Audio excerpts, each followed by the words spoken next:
Bismillahirrahmanirrahim. Assalamualaikum warahmatullahi wabarakatuh. Alhamdulillahirabbil alamin. Wassalatu wassalamu ala sayyidil mursalin wa ala alihi washabihi ajmain. Allahumma israh lana sudurana wa yassir lana umurana wahlul 'uqdatam min alsinatina birahmatika ya arhamar rahimin. Allahumma alimna ma yanfa'una wanfa'na bima 'allamtana, amin ya rabbal alamin. Amma ba'du. Santri sekalian yang dirahmati Allah Subhanahu wa taala, kita kembali lagi pada kajian kita meskipun agak berbeda. Biasanya kita live, hari ini kita menyaksikan tayangan video bersama Ustadz ya. Kita masih di buku yang sama, yaitu materi dasar Islam ya, materi dasar Islam. Kita hari ini sudah masuk ke pembahasan di halaman 31, yaitu iman kepada kitabullah. Ya, minggu lalu kita sudah belajar atau sudah mengkaji iman kepada malaikat Allah. Nah, adik sekalian, santri sekalian, sebelum kita belajar, sama-sama kita meluruskan niat kita bahwa kita belajar ini semata-mata memenuhi perintah Allah Subhanahu wa taala, memenuhi juga perintahnya Rasulullah SAW untuk menuntut ilmu, ya kan? Menuntut ilmu, karena memang fa'lam annahu la ilaha illallah. Jadi ketika kita la ilaha illallah, di kalimat depannya sebelum la ilaha illallah itu dengan i'lam, dengan ketahuilah. Artinya tauhid kita kepada Allah itu dengan ilmu, tauhid kita kepada Allah itu dengan ilmu, dengan kesadaran, bukan hanya sekedar ikut-ikutan orang atau ikut-ikutan kata orang gitu ya, tapi dengan ilmu. Disitulah kenapa kita seorang muslim itu pasti hidupnya itu harus dekat dengan ilmu, agar keimanannya, akidahnya itu berbasis ilmu, berbasis kesadaran, dan juga amaliyahnya adalah amaliyah yang dipenuhi dengan ilmu. Baik, kita masuk ke materinya hari ini. Ini bisa jelaskan sampai akhir ya. Dibuka halaman 31. Dzalikal kitabu la raiba fihi hudal lil muttaqin. Nah, diawali dengan ayat, yaitu dzalikal kitabu la raiba fihi hudal lil muttaqin. Ini ayat ini berkaitan dengan Al-Qur'an kan. Kitab Al-Quran tidak ada keraguan padanya, petunjuk bagi mereka yang bertakwa. Nah, seorang muslim beriman dan yakin pada segala hal yang diturunkan, diwahyukan oleh Allah Subhanahu wa taala, baik berupa kitab maupun yang difirmankannya kepada beberapa rasul berupa suhuf. Kita sudah mengkaji bahwa apa yang ada di dalam Al-Quran itu isinya adalah benar, baik yang sudah terjadi ataupun yang di masa lalu maupun yang akan datang. Itu isinya adalah benar ya. Kenapa? Karena kita sudah membuktikan bahwa Al-Quran itu berasal dari Allah Subhanahu wa ta'ala, bukan berasal dari makhluk, bukan berasal dari Nabi Muhammad, bukan berasal dari siapapun. Nah, dia betul-betul terbukti ya, dia berasal dari Allah Subhanahu wa ta'ala, sebagaimana yang sudah kita kaji. Berarti isinya semuanya adalah benar, baik yang kejadian masa lalu berupa sejarah atau berupa kisah-kisah para nabi ya, maupun kejadian yang akan datang ya, seperti surga, seperti neraka. Begitu juga seperti adanya malaikat yang kemarin sudah kita bahas. Kita percaya, kita beriman kepada yang gaib tersebut karena memang ada keterangannya di dalam Al-Quran. Nah, lanjut. Kitab-kitab yang berasal dari Allah Subhanahu wa taala ada 4 macam. Ya. Al-Qur'an yang diturunkan kepada Nabi Muhammad, Taurat kepada Nabi Musa, Zabur kepada Nabi Daud, dan Injil kepada hamba Allah dan Rasulnya Isa alaihissalam. Firman Allah Subhanahu wa taala dalam bentuk suhuf, misalnya adalah apa yang diberikan kepada Nabi Ibrahim, seperti yang tertera di surat apa? Surat apa? Ibrahim, suhuf ya, suhuf Ibrahim. Nah, jadi kitab-kitab Allah yang dijelaskan di dalam Al-Quran itu tidak hanya Al-Quran saja, Tapi juga ada yang bernama Taurat, ada yang bernama Injil, ada yang bernama Zabur, dan juga ada yang berupa suhuf, lembaran-lembaran saja, tidak berupa tidak disebut sebagai Alkitab gitu ya, tidak disebut sebagai Alkitab. Walaupun sekarang yang disebut Alkitab itu konotasinya kan buku ya, berbentuk buku kitab gitu ya. Baik, di antara kitab tersebut hanya Al-Quran yang dipelihara, dijaga keasliannya oleh Allah Subhanahu Wa Taala, yang sekaligus berfungsi sebagai penyempurna dan penghapus syariah Nabi dan Rasul sebelumnya. Inna nahnu nazzalna dzikra wa inna lahu lahafidun. Jadi yang Allah jamin keasliannya itu Al-Quran. Ya, yang Allah jamin keasliannya itu Al-Quran. Sedangkan kitab-kitab sebelumnya, ya kitab-kitab sebelumnya itu tidak Allah jamin, tidak Allah jamin. Makanya kan kita kenal ada kitab perjanjian lama dengan kitab perjanjian baru, dan dengan perubahan-perubahannya ya. Injil gitu ya, terus juga Taurat, dan juga Taurat kan kepada Nabi Musa ya, bangsa Israel. Kemudian Injil terutama itu kita temukan hari ini Injil sudah tidak lagi asli, karena memang yang dijamin oleh Allah Subhanahu Wa Taala keasliannya adalah Al-Quran. Nah, saya pernah belajar dulu bagaimana ada kalangan orientalis yang berusaha sebetulnya ingin meruntuhkan kebenaran atau meruntuhkan jadi Al-Quran itu kan murni asli gitu ya. Nah, mereka ingin membuat alasan supaya Al-Quran tidak lagi dianggap sebagai murni asli gitu ya. Tapi ternyata penelitian mereka tidak berhasil, atau usaha mereka itu tidak berhasil. Bahkan satu usaha besar mereka, proyek besar mereka itu hancur, luluh lantah gitu ya. Itu artinya apa? Artinya memang betul-betul ya janji Allah tadi, inna nahnu nazzalna dzikra wa inna lahu lahafizun.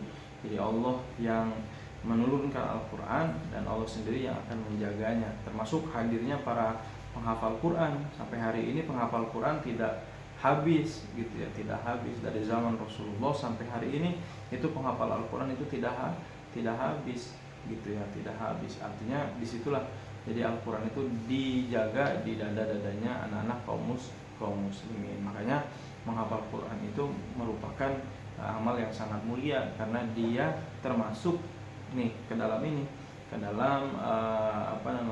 bisa dibilang salah satu ya yang Allah persembahkan untuk menjaga Al-Quran itu ya, menjaga keaslian Al-Quran dihafal. Nah, lanjut.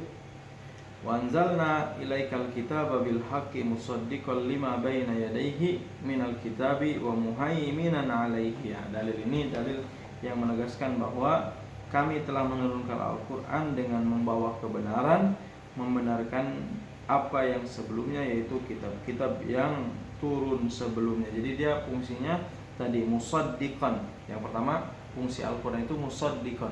Dia membenarkan kitab-kitab yang terdahulu. Apa maksudnya membenarkan?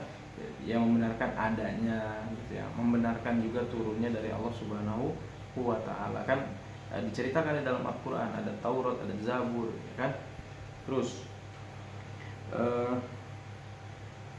karena itu putuskanlah fahkum bainahum bima anzalallah wa la tattabi' ahwa'ahum amma ja'aka minal haq. Karena itu putuskanlah perkara menurut Al-Quran yang diturunkan Allah, janganlah kamu mengikuti hawa nafsu mereka dengan meninggalkan kebenaran Al-Quran yang telah datang kepadamu. Nah, ya tadi ya, artinya apa? Artinya muhaiminan ya, musaddiqan kemudian muhaiminan 'alaihi ya, sebagai standar terhadap kitab-kitab lain. Jadi dua, dia musaddiqan juga muhaiminan. Artinya dia membenarkan tapi juga muhaiminan. Nanti maksudnya apa muhaiminan di sini? Melengkapi tadi, melengkapi, menyempurnakan ya dari kitab-kitab sebelumnya. Oke, lanjut lagi. Beriman kepada kitab-kitab Allah mempunyai sandaran yang berasal dari pemahaman dalil akli dan dalil nakli. Adapun mengenai penjelasan dalil-dalil tersebut, maka Al-Quran adalah kitab yang berbeda dengan kitab-kitab lainnya. Secara fakta atau secara nyata, Al-Quran merupakan suatu kenyataan yang bisa dijangkau panca indera dan akal, dapat dipikirkan atau dibuktikan kebenarannya. Nah, Al-Quran dapat kita indra. Kenapa? Karena sampai hari ini kita bisa ketemu dengan kitab yang diberi nama Al-Quran. Sedangkan memang Zabur, Taurat, dan Injil, mungkin Injil bisa kita ketemu, tapi kan sudah di tahrif, sudah ada campur tangan manusia. Nah, tapi kalau Al-Quran itu sampai hari ini kita bisa mengindranya, ya, baik dengan indra maupun dengan akal, dan bisa kita buktikan kebenarannya karena tadi ada faktanya. Ya, kita sudah belajar ya dulu bagaimana cara membuktikan suatu kebenaran atau bagaimana proses akal. Ya, dulu sudah kita kaji. Silakan dibuka lagi di pembahasan awal tentang akidah. Ya, definisi akal, bagaimana akal berproses. Ya, terus tidak demikian halnya dengan kitab-kitab samawi lainnya. Jadi Al-Quran beda kondisinya dengan kitab-kitab samawi yang lainnya. Kitab-kitab tersebut faktanya sudah tidak ada, sehingga akal tidak mampu membahas dan membuktikan kebenarannya bahwa kitab itu berasal dari Allah Subhanahu wa taala. Sebab kitab-kitab tersebut tidak mengandung mukjizat yang bisa dijangkau akal manusia pada setiap manusia, terutama pada zaman kini.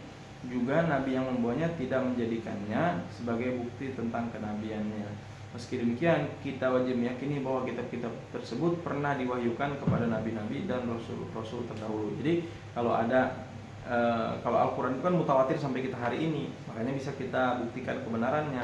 Tapi kalau yang tadi itu kitab-kitab selain Al-Quran itu bisa saja ada yang ngaku-ngaku ini Taurat, ini Injil, ini Zabur gitu ya, tapi tidak bisa kita buktikan kebenarannya karena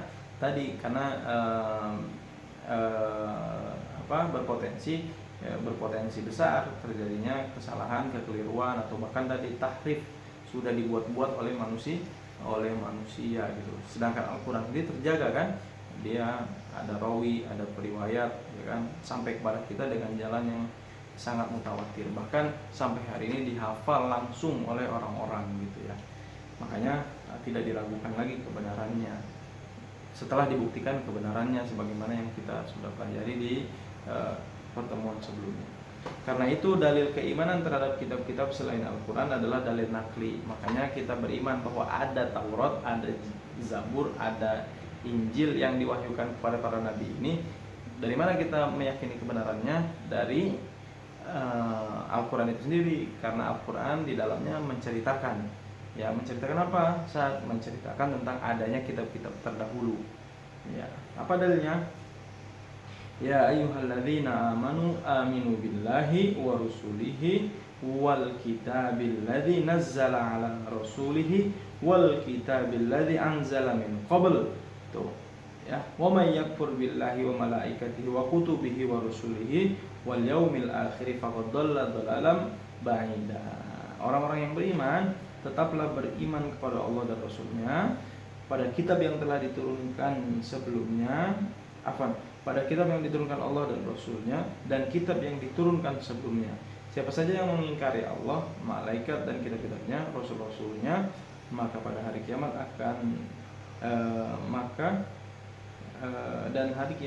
maka ia telah tersesat sejauh-jauhnya. Jadi siapa saja yang mengingkari Allah, malaikat, kitab-kitab, rasul-rasul dan hari akhir, maka ia telah tersesat sejauh-jauhnya.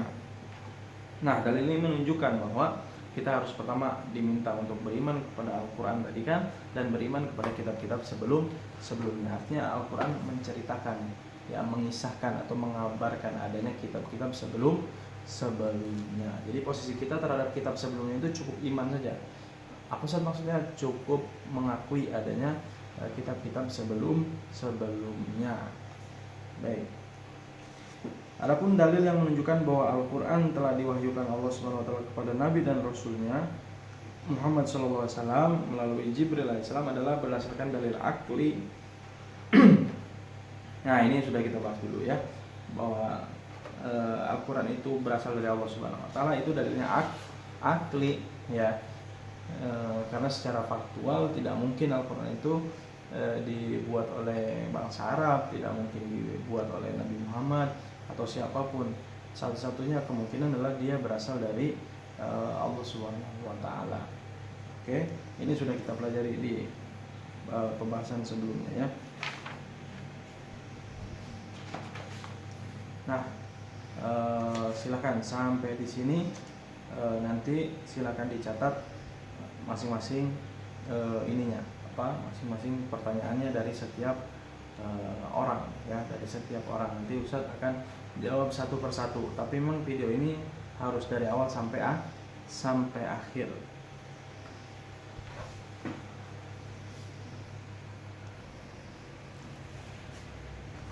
Baik, kita lanjutkan ya. Tadi break dulu sejenak untuk turun minum. Nah, adik sekalian, kita baca lagi lanjutannya. Waduh, hilang ininya.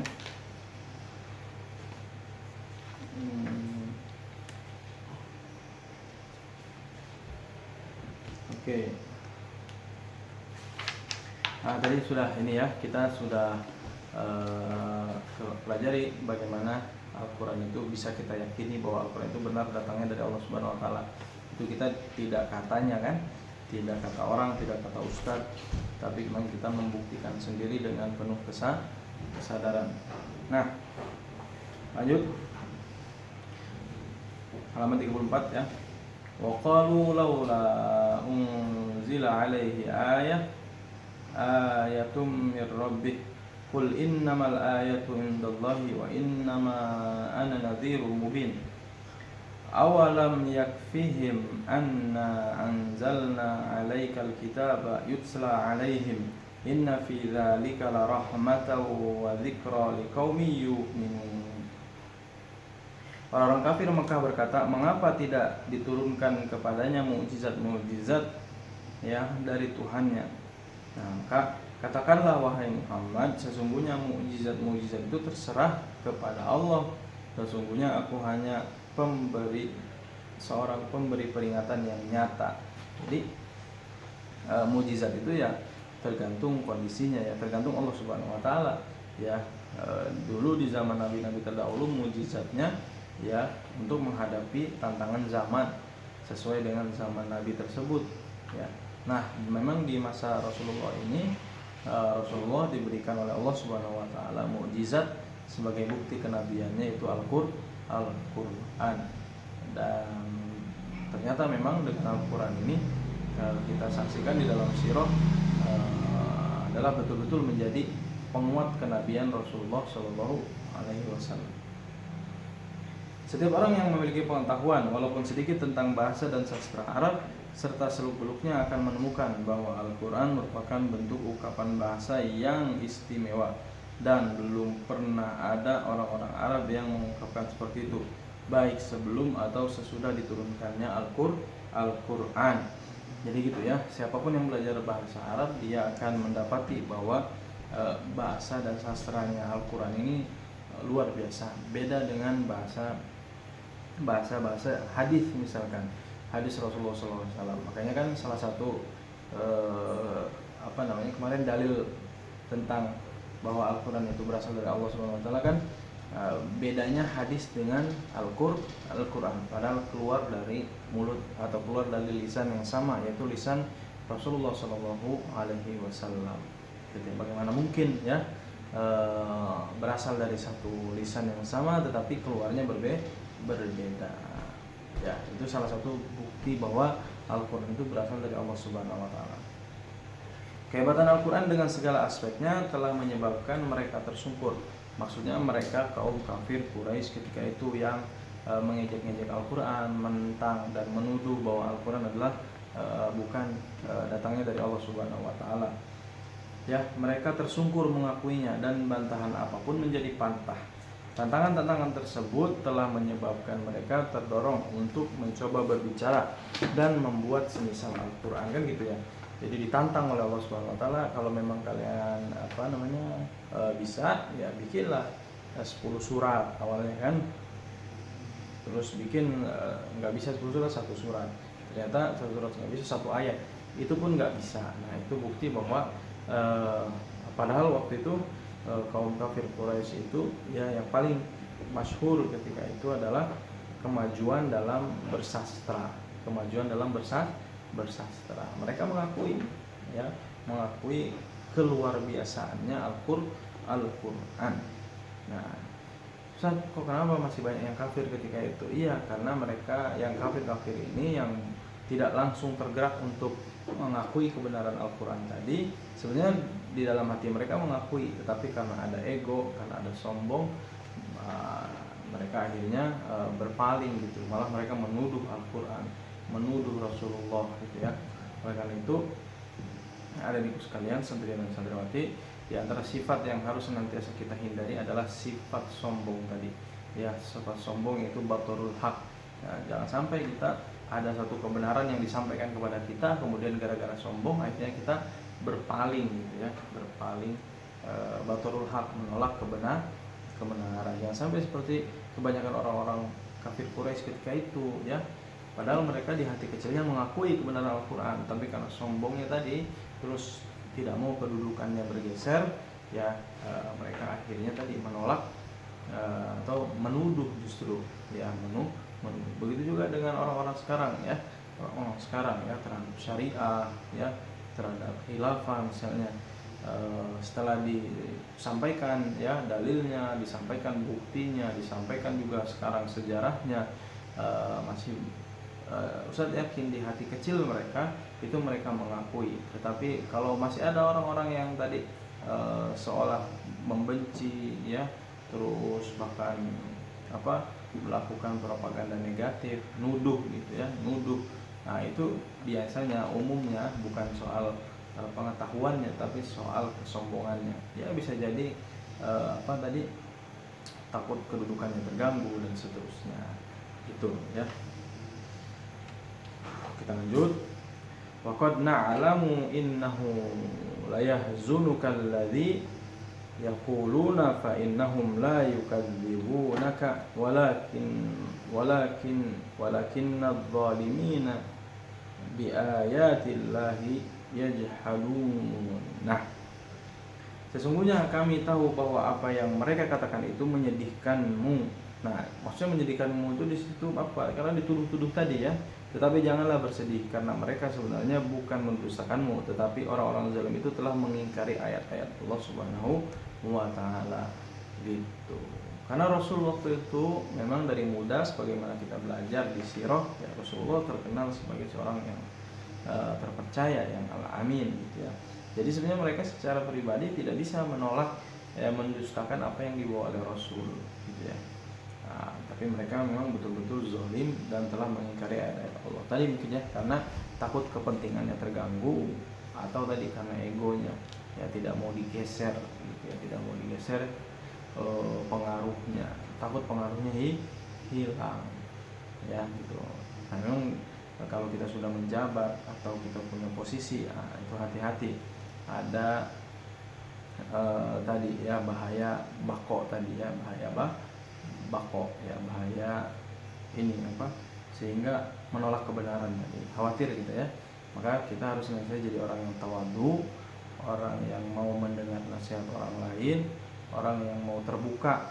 Kalau bahasa anak sekarang itu open mind, jadi pikirannya itu terbuka gitu ya, gampang menerima nasihat ya, sehingga kesombongannya itu terkikis. Hati-hati, para penuntut ilmu itu diantara godaan terbesarnya adalah sombong, karena dia punya ilmu. Masih ingat kenapa iblis diusir dari neraka, dari surga? Ya kan bukan karena dia bodoh, bahkan dia lebih dulu pintar daripada Nabi Adam kan, lebih dulu pintar daripada Nabi Adam, tapi karena ada kesombongan ya, tidak mau mendengar perintah Allah Subhanahu wa taala, akhirnya dia diusir dari surganya Allah Subhanahu wa taala. Itu karena sombong ya. Padahal alim, setan itu alim ya, lebih awal alimnya ketimbang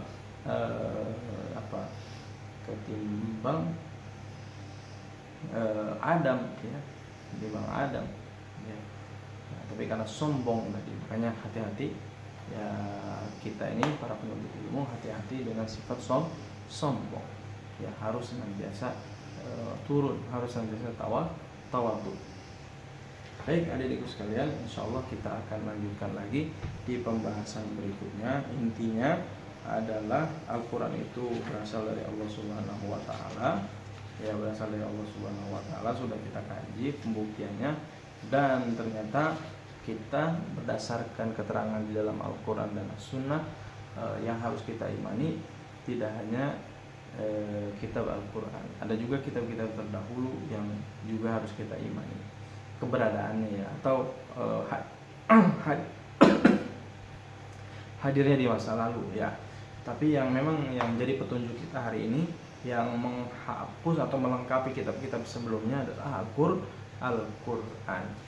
Oke, semangat terus adik-adik santri kalian, semangat terus menghafal Al-Qurannya, karena tadi dia menjadi bagian yang dimana Allah menjaga kemurnian dan keaslian Al-Quran. Bahagialah para penghafal Quran, dia menjadi bagian tadi, ya.